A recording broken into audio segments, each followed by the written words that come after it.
Interrupting your regular programming with some breaking news. Israel has initiated a retaliatory strike against Iran. However, in case the Israeli regime embarks on adventurism again and takes action against the interests of Iran, the next response from us will be immediate and at a maximum level. There are reports this evening that other places, Iraq and Syria, have been hit. This U.S. senior official said they simply cannot confirm that.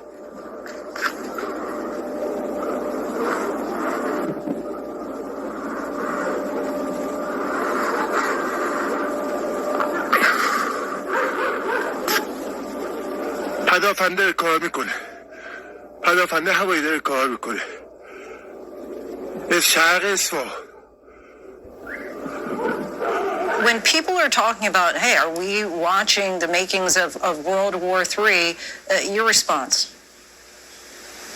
So we are seeing a regional conflict. So everything that the U.S. was concerned about has happened. We didn't know when it would come, and of course this is in response to that massive missile salvo from last Saturday, the largest ballistic missile salvo in history. And of course Iran has said that if Israel chooses to respond, the Iranian response would be severe and immediate. Local media is reporting explosions in the Iranian city of Isfahan. Isfahan sits about 200 miles to the south of the Iranian capital of Tehran.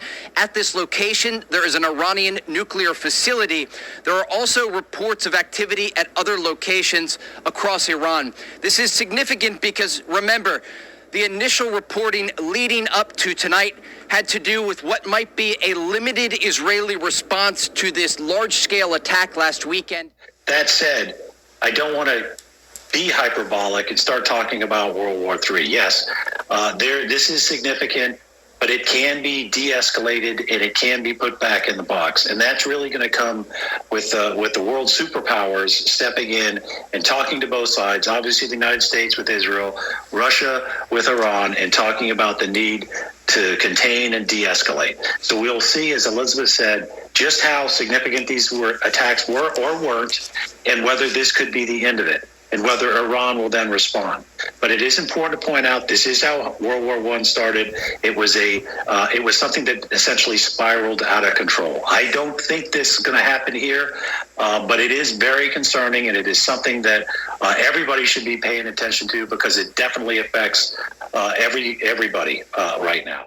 Again, the Israelis have a variety of targets they could hit, not just inside Iranian territory, but across the region, understanding that Iran's IRGC has bases in places like Iraq and Syria, and they're also supporting Shia militias that are operating in those areas that give them what has been described to Fox News as an octopus's tentacles across the Middle East, stretching Iranian influence not only to threaten Israel, but also to threaten American forces across the region. Because as we saw since the October 7th massacre and the regional tension that followed, numerous attacks against American bases across the Middle East. And so part of this response likely to strike fear into these Iran-backed Iraqi and Syrian Shia militias that are operating across the region. And if it is confirmed in Isfahan, this city that is just about 200 miles to the south of Tehran, this would be significant because it shows the Israelis are stepping up their strikes against Iranian nuclear facilities. You might remember back in 2020, it was November of 2020, the Israelis in a covert operation killed the top Iranian nuclear scientist, Mohammad Fakhrizadeh. Now, this is a man who was responsible for years when it came to Iran's nuclear program and their developments toward a nuclear weapon. Remember, when the Iran nuclear deal from 2015 collapsed, Iran started enriching uranium closer and closer to weapons-grade material. And the biggest concern for Israel was that they would ultimately create a nuclear weapon and then attach that warhead to a ballistic missile, like a missile that was fired toward Israel over the weekend, and target the Jewish state with such a projectile.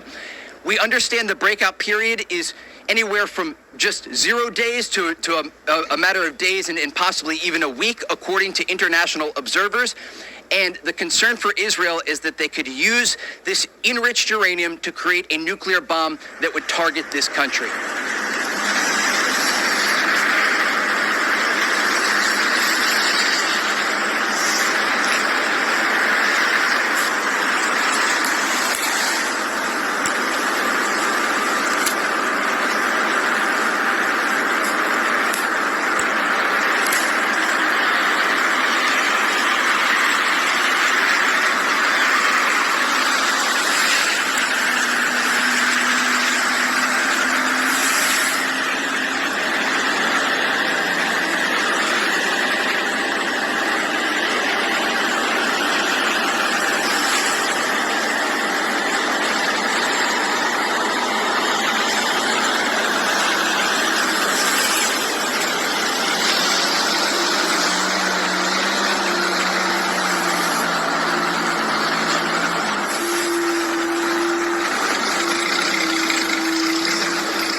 is where we hold them.